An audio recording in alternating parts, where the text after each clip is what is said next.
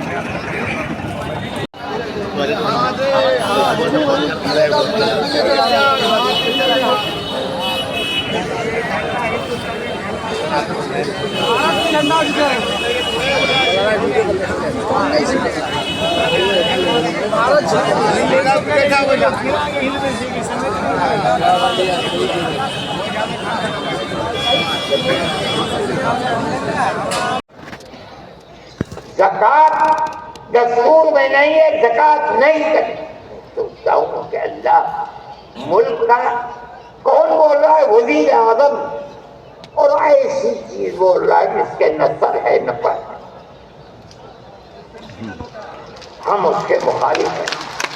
हम कहते हैं पढ़ो, खुद नहीं पढ़ते, पढ़े हुओं को बुलाओ, उनसे पूछो दीन क्या है, मज़हब क्या है, हम बताएंगे।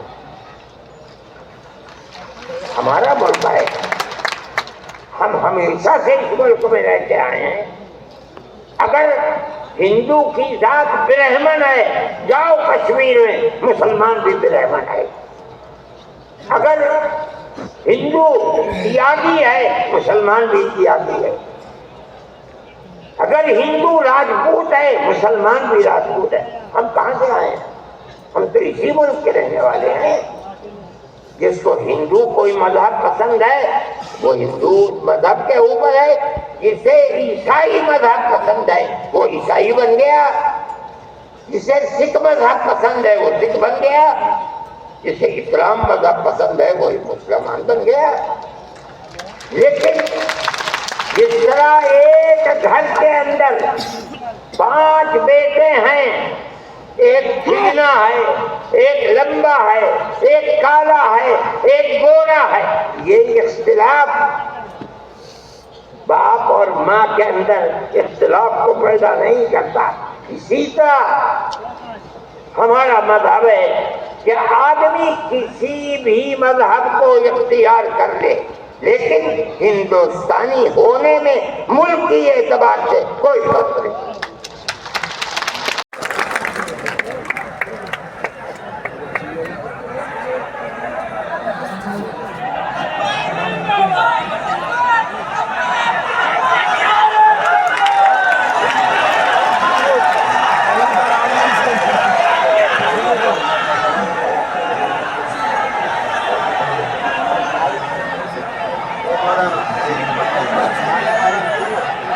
भाई एक जरूरी बात है कि जो लोग ऊपर आवाल में घिर कर उधर जाना सिखाता है, ये नारे तकबीर, नारे तकबीर, नारे तकबीर, जमीयत उलमा जिंदाबाद, जमीयत उलमा जिंदाबाद, जमीयत उलमा मौलाना अरशद मदनी, मौलाना अरशद मदनी, मौलाना अरशद मदनी, मौलाना असगद मदनी, मौलाना असगद मदनी, मौलाना असगद मदनी, जमीयत उलमा हिंद, जमीयत उलमा हिंद, जमीयत उलमा हिंद, हिंदुस्तान जिंदाबाद, हिंदुस्तान हिंदुस्तान, नारे तकबीर, जमीयत उलमा जिंदाबाद, मौलाना अरशद मदनी। मसाइब में हवादिस में न घबराना सिखाता है, बुरे अहवाल में घिर कर सुधर जाना सिखाता है।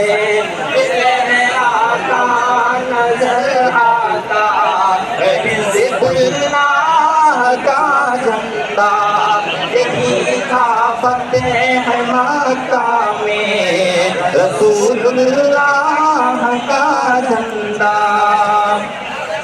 वो झंडा जो कि था कल बच्चों हुसैन अहमद के हाथों में, यही झंडा